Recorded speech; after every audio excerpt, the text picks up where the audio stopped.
तुझको देखा चढ़ा बुखार है, तेरा ही जुनू सर पे सवार है।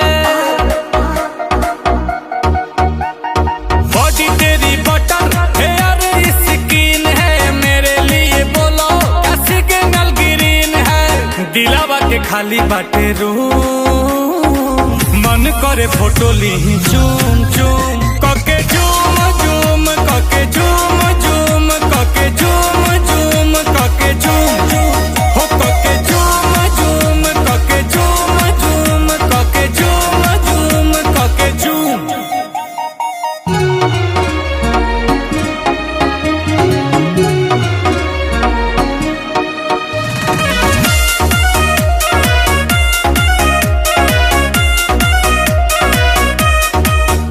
वो मीठी मीठी बातें गजब की मुलाकातें, वो याद आती है रात जाने जा। अब तू ही दिलो जा में धरती और आसमां में, अकेली तू जहां में जाने जा जाने जा। आंखों में तेरे जादू, कहो तो सितारे तोड़ ला तू।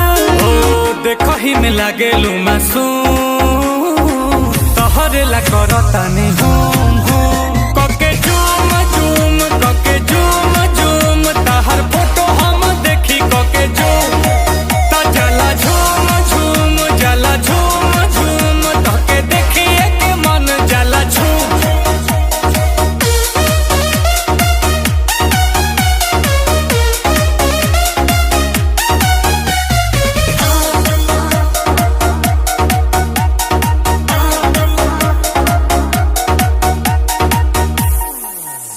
तू ही मेरी कहानी, तुझ में ही जिंदगानी, इस प्यासे की हो पानी जाने जा।